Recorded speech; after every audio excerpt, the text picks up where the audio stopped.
Role TV camera and action দাদার বিয়ের blog নিয়ে আমি চলে এসেছি। হ্যাঁ, মানছি আমার একটু লেট হয়ে গেছে, একটু মানে অনেকটাই।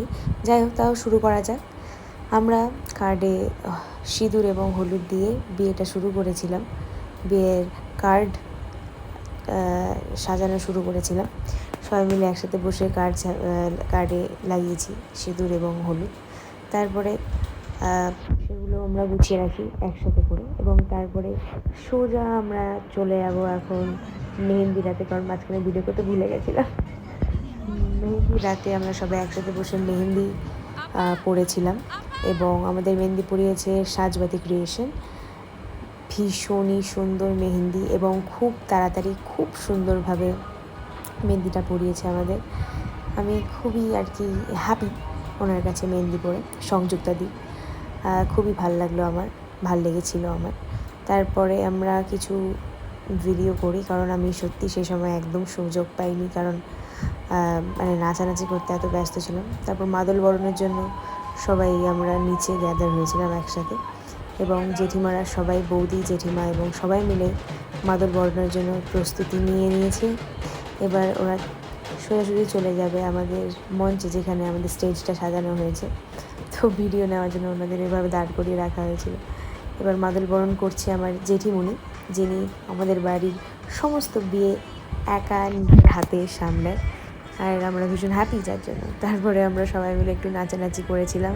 আমার বাবা এবং মা, আমার দিদি, আমার জেঠিমণি, সোনামা যাকে বলি, তো সবাই মিলে আমরা ভীষণ এনজয় করেছি, ভীষণ। তো বাবা আর মা তারা নাচছে, লাল শার্ট পরা আমার বাবা এবং লাল ব্লাউজ আমার মা। তো এবার সামনে জেঠিমা আর জেঠু, মানে খুবই মজা হয়েছে আমাদের ওই দিন, মানে খুবই আনন্দ করেছি আমরা একসাথে। যে কারণ বাড়িতে এত লোক, আমাদের বাইরের লোকের প্রয়োজনই পড়ে না। বাধ্য হয়ে শেষে আমার দাদাকে পুরো স্টেজটা রাত্রেবেলায় ঝাড়তে হয়েছে। আর এই ভিডিওটা ও দেখলে হয়তো আমাকে, সারাদিন ভীষণ ব্যস্ত ছিলাম, তাই আজকে করলাম। আর তাই কালকে সারাদিন ক্যামেরার সামনে আসতে পারিনি।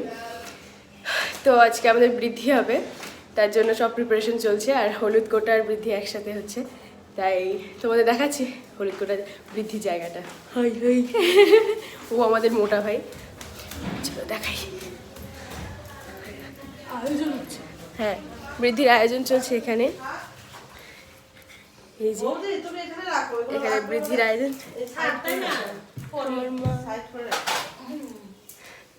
এই ঘরে দাদার ঘরে বৃদ্ধি হবে। তো এখানেই সব আয়োজন হচ্ছে, আর নিচে হবে হচ্ছে আমাদের হলুদ কোটা হবে। তো সঙ্গে থেকে দেখাবো সব কিছু।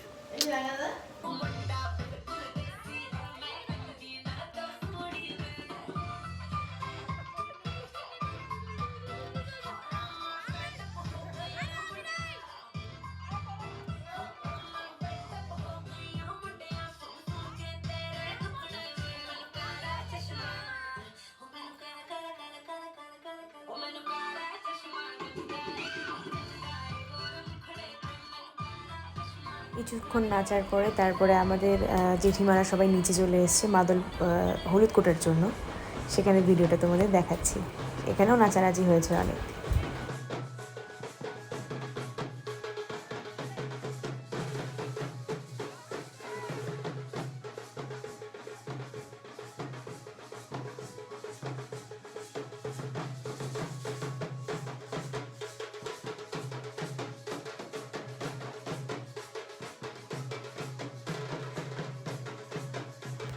যিনি হলুদ কুচ্ছেন তিনি আমার জেঠিমণি, তার পাশে লাল ব্লাউজ পরে 3/4 ব্লাউজ পরা আমার মাসি, এবং সামনে গামছা কোলে নেওয়া আমার মা, যাকে আমি চশমাটা ঢিল দিয়ে দিলাম।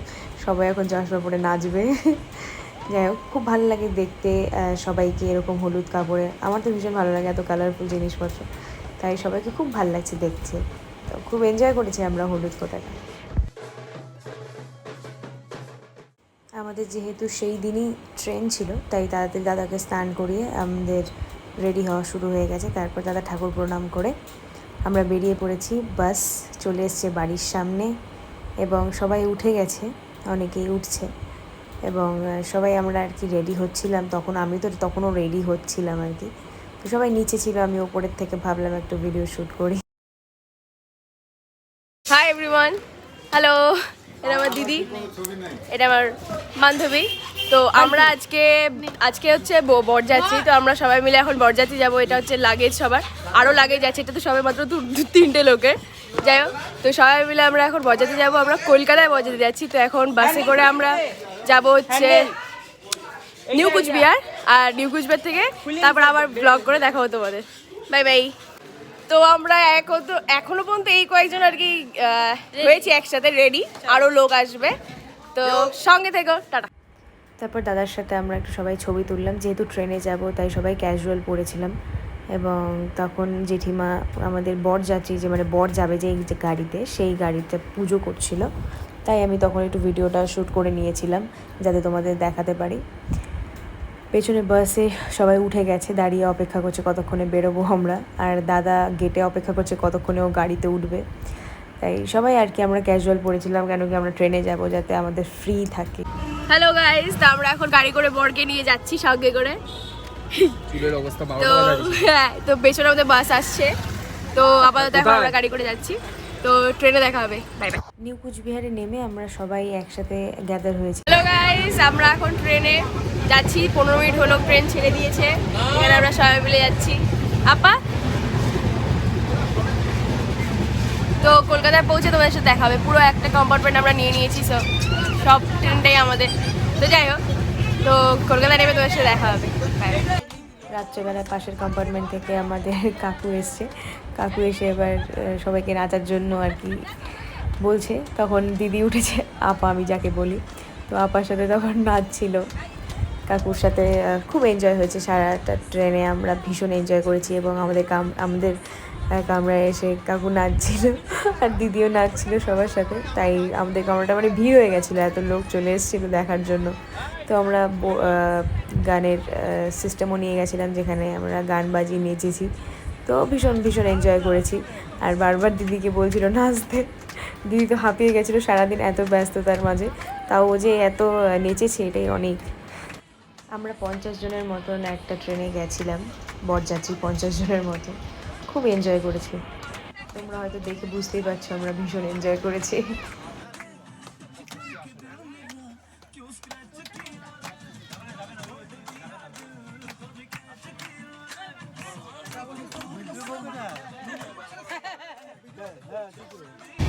গুড মর্নিং গাইস, সকাল হয়ে গেছে আর আমাদের একটু পরে নামতে হবে।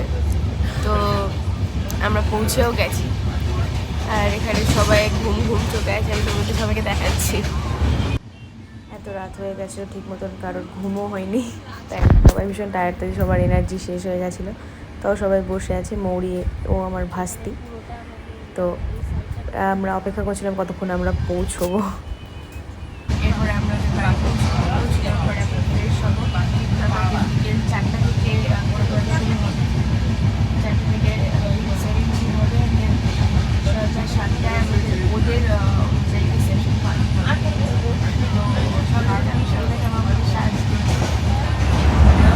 আমরা শিয়ালদায় পৌঁছে গেছি। ওদের বাড়ি থেকে বৌদির ভাইয়ের ভাই এবং ওর বন্ধুরা এসেছিলো, দাদা আবার ড্রেসও চেঞ্জ করে নিয়েছে। হ্যালো গাইস, আমরা এখন গাড়িতে বসে আছি বরকে নিয়ে। এটা যে বর সামনে বসে আছে, আমার দিদিও সামনে বসে আছে। হ্যাঁ আপা, থ্যাংক ইউ। তো এখানে আমরা পেছনে সবাই বসে আছি। তো ওর শ্বশুরবাড়িতে পৌঁছে তারপরে আমি আবার ভিডিও করবো, সঙ্গে থেকে। কলকাতায় পৌঁছানোর পর আমরা একটা ভবনে উঠি, আমাদের একটা ভবনে রাখা হয়, সেখানে দাদার শাশুড়ি মানে বৌদি ভাইয়ের মা দাদাকে বরণ করে নিচ্ছে।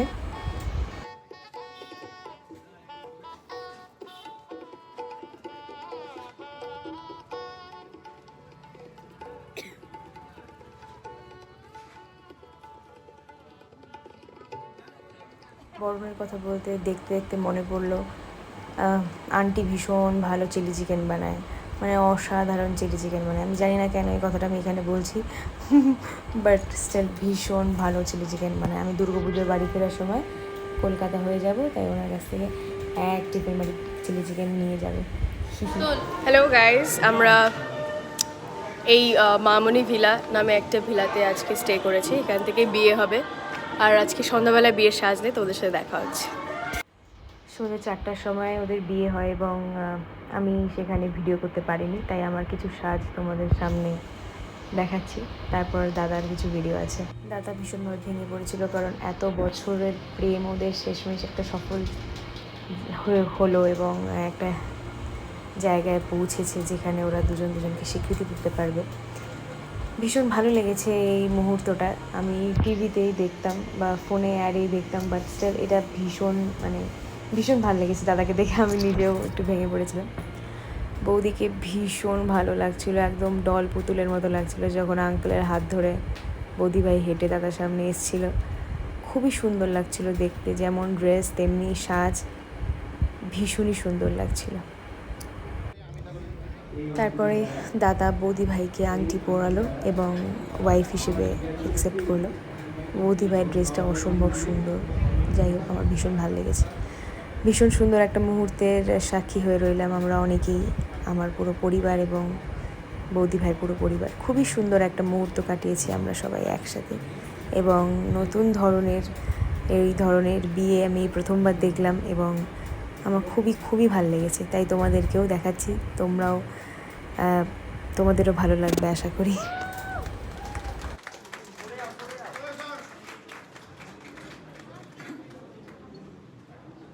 ওদের বিয়ে হয়ে যায়, তারপর ওরা বসে এবং আমি কিছু ছবি তুলি ওদের। ভীষণ সুন্দর লাগছিল ওদেরকে একসাথে দেখে। আমি অনেকবার কেঁদেও দিয়েছিলাম। যাই হোক, খুবই খুশি হয়েছি আমি, কেন জানি না, কিন্তু আমার মন থেকে আমার এত ভাল লাগছিল আমার দাদা আর বৌদি ভাইকে দেখে। খুব সুন্দর। তারপর রাতে আমরা আবার ড্রেস চেঞ্জ করি, কারণ ওদের হিসেব মতো রিসেপশন পার্টির জন্য। তখন আমি শাড়ি পরেছিলাম এবং সেই শাড়ির কিছু ফটো তোমাদের দেখাচ্ছি। আমার জলপাইগুড়ির মামা এবং মামির সাথেও আমি ফটো তুলেছি, তোমরা দেখতেই পাচ্ছ। তারপর রাত্রেবেলায় প্রচুর নাচানাচি হয়েছে। সেই নাচানাচির ভিডিওটা তোমরা এখন দেখতে পাচ্ছ। আমার বাবাও ভীষণ নেচেছিল, বাড়ির সবাই খুব এনজয় করেছে।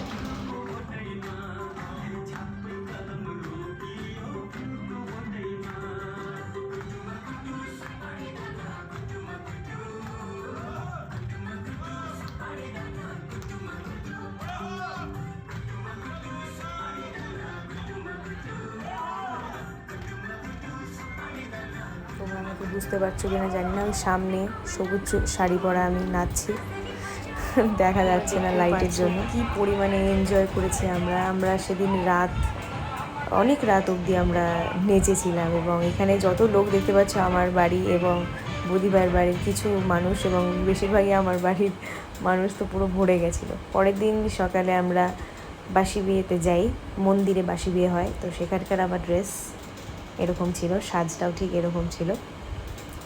করুণাময় মন্দিরে দাদার বাসি বিয়ে হয় এবং সেখানে আমরা সবাই মিলে উপস্থিত হই। সেখানে দাদার বাসি বিয়েটা আমরা করাই। আমরা কি যে আমার দিদি জেঠিমণি যারা আছে, বৌদিরা, তারাই করান। তো মন্দিরেই ওর বাসি বিয়েটা হয়। তারপর 7 পাকে ঘোরে এবং 7 পাকে ঘোরানোর পর ওর সিঁদুর দান হয়, বৌদিকে ওর সিঁদুর পরায় এবং তারপরে আমরা সেখান থেকে বেরিয়ে যাই। তারপর দাদা বৌদি দুজন মিলেই তার বৌদির বাড়িতে যায় এবং বিদায় নিয়ে আমরা, তখন ভিডিওটা আমি করতে পারিনি। তারপরে আমরা যখন বাসে উঠি স্টেশনের উদ্দেশ্যে ফেরার পালা, তখন আমি ভিডিওটা করি। এবং ট্রেনে আমরা উঠেছিলাম, ভীষণ ঠান্ডা ছিল, তাই ওরা সবাই একেবারে সব চাদর দিয়ে ঢেকে যাচ্ছে। আর এটা হচ্ছে বান্টি, আমার বান্ধবী। রাত্রেবেলা আমি ঘুমিয়ে পড়েছিলাম এবং সবাই আমরা খুব ক্লান্ত ছিলাম যেহেতু, তো আমরা সবাই ঘুমিয়ে পড়েছিলাম। সকালবেলায় উঠে দেখি ট্রেনের জানালা দিয়ে সুন্দর কাঞ্চনজঙ্ঘা দেখা যাচ্ছে। পুরো মুডটাই ভালো হয়ে গেছিলো। সুন্দর কাঞ্চনজঙ্ঘায় গায়ে রোদের সোনালি আলোয় ভীষণ অপূর্ব লাগছিল কাঞ্চনজঙ্ঘাটা দেখতে। আর অবশ্যই আমাদের এখানে তো এত সুন্দর দৃশ্য সবসময় দেখা যায়। ট্রেনে আমরা আসি, তারপর সকালবেলায় একজন বাউল আমাদের গান শোনান, খুবই সুন্দর গান করেছেন উনি।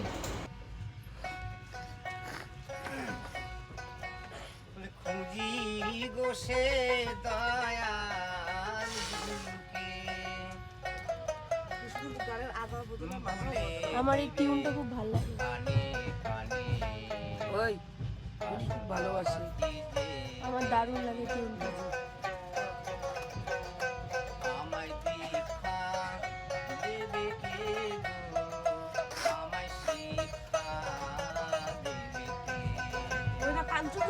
তারপর ওনার গান শুনতে শুনতেই আমাদের চারিদিকের আবহাওয়াটা আলাদাই সুন্দর হয়ে গেছিলো এবং জানলার বাইরে স্পষ্ট কাঞ্চনজঙ্ঘা দেখে আরও মনটা ভালো হয়ে গেছিলো।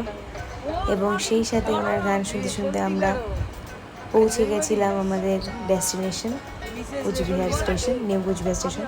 এবং তারপর সেখান থেকে বাড়িতে চলে আসি। সবাই এখানে ক্লান্ত হয়ে ব্যাগ ট্যাগ বাড়িতে ঢোকাচ্ছে এবং কেউ কেউ সব ঘরে চলে গেছে, কেউ কেউ চা খাচ্ছিল, আর আমি সবার ভিডিও করছিলাম। রাতে আমরা সবাই দিদির বাড়িতে উঠেছিলাম, বাকি লোক চলে এসেছিলো। আমরা বোনেরা দিদির বাড়িতে উঠেছিলাম দাদা এবং বৌদিকে নিয়ে। সেখান থেকে বাড়িতে নিয়ে আসি লাইটের এই সাজসজ্জা করে দাদা এবং বৌদিকে বাড়িতে নিয়ে আসা হয়। পেছনের গাড়িতেই দাদা এবং বৌদি আছে, সেখানে বৌদির আরেকজন বোনও আছে, ওর নাম ঈশিতা। ওর সাথে আমার খুব ভালো বন্ধুত্ব হয়ে গেছে। আমিও ওই গাড়িতেই এসেছিলাম, তবে আমি একটু নেমেছিলাম ভিডিওটা করব বলে। তারপর বাড়িতে আসার সময় আমরা বোনেরা আর বৌদিরা মিলে একটা নাচের পারফরমেন্স বৌদিকে ডেডিকেট করি।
একটু পিছা কর, একটু পিছা কর, পিছা পিছা।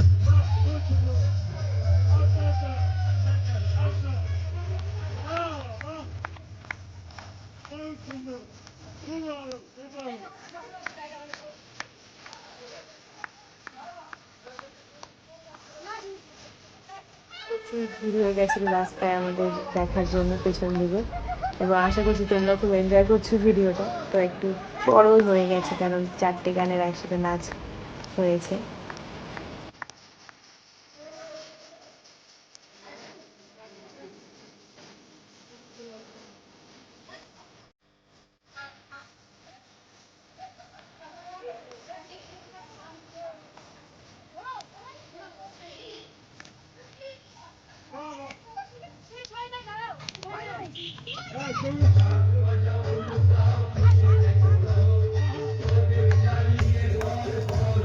তারপর নাচ শেষ হওয়ার পরে ঘরে ঢুকি, দেখি মাকে একদম লক্ষ্মী প্রতিমার মতো লাগছিলো দেখতে। আমি দেখিনি কারণ আমি দিদির বাড়িতে ছিলাম, খুবই সুন্দর লাগছিলো। তারপর আমি যেটা একটু খেলছিলাম তা একটু ফটোশ্যুট করে নিয়েছি, এবং সঙ্গে আমার এক দিদিও আছে, আমার দাদার বান্ধবী সমতা দি, যাকে তোমরা এখন দেখতে পাচ্ছ। খুবই ভালো, অল টাইম হাসতে থাকে, ভীষণ ভালো লাগে। এবং সাথে আমার মাও আছে, আমার মার সাথে আমি ফটো তুলি। তারপর কিছু ফটো আরও তুলি আর কি। ভীষণ ভাল লেগেছে কারণ আমার মাকে খুব ভাল লাগছিল দেখে। তারপর বাবা আর মার কয়েকটা ফটো তুলি।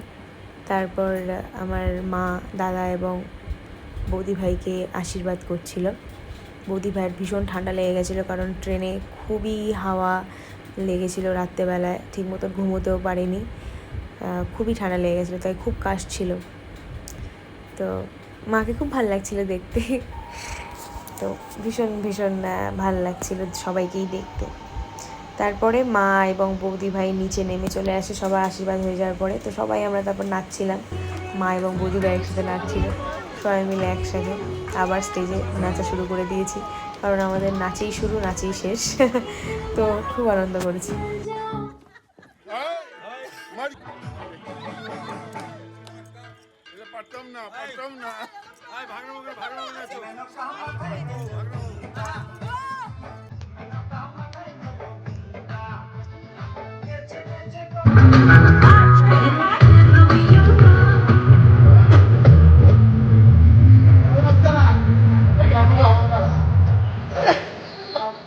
নাচানাচি করার পরে ক্লান্ত হয়ে ঘুমিয়ে পড়ি। পরের দিন বউ ভাতে আমি এরকম সেরেছিলাম বৌদি ভাইও সেরেছিল, এবং আমার বউ ভাতের দিন ভীষণ শরীর খারাপ ছিল, যার জন্য আমি ভিডিও সেরকম করতেই পারিনি। সবার সাথে একটু সেলফি তুলেছিলাম, জাস্ট সেলফি তুলে সবাই। ইনি হচ্ছে আমার কাকু, আর ইনি হচ্ছে মনোজিৎ, আমার একটা ফ্রেন্ড। এবং তারপরে আমি, দাদা, মনোজিৎ এবং দেবপ্রিয়া দি মিলে একটা ফটো তুলি। এভাবেই আমি আমার মার সাথেও আরেকটা ফটো তুলি। আমার মধ্যে সেই এনার্জিটাই ছিল না যে আমি অনেক ফটো তুলবো, তাও 2-4টে ফটো নিজের সোলো তুলেছিল আমার ক্যামেরা দাদা, ফটোগ্রাফার যে। তো দাদাকে অনেক রিকোয়েস্ট করার পরে, কারণ তুলতে যাচ্ছিলো না ফটো, আমি জানি না কেন, তাও অনেকগুলো ফটো তুলে দিয়েছে। আর তার মধ্যে আমার শরীরটাও ভীষণই খারাপ ছিল, আমি ভিডিও করতে পারিনি। এখানে গেস্টদের সাথে কিছু ফটো রয়েছে, তোমরা দেখতেই পাচ্ছ। আর ইনি আমার স্কুলের টিচার, এবং সঙ্গে আরও 2জন টিচার এবং বান্টি। আমি আমার এই টিচারদের সাথে ফটো তুলেছিলাম। তারপর আমি আমার দাদা এবং আমার দিদির সাথে ফটো তুলি। তারপরে রাত্রিবেলায় ওদের ফুলসজ্জার সময় ওরা জামা কাপড় পরবে না বলে গায়ে শাড়ি আর পাঞ্জাবি দিয়েছিল, আর ওদের বিছানাটা এরকমভাবে সাজিয়েছিল, নর্মাল সিম্পল সাজ। এবং রাতটা দেখতে দেখতে এভাবে কেটে যাওয়ার পরে পরের দিন বৌদি ভাইয়ের বাবা মায়ের ফিরে যাওয়ার পালা। তারাও ফিরে যাচ্ছিল, তো ওদের আমি স্টেশনে ওঠাতে গেছিলাম, আমরা অনেকেই গেছিলাম। তারপর বাড়িতে এসে আর তস্যই ছিল না, জন্য সমস্ত গিফট আমরা নিয়ে বসেছিলাম খুলবো বলে।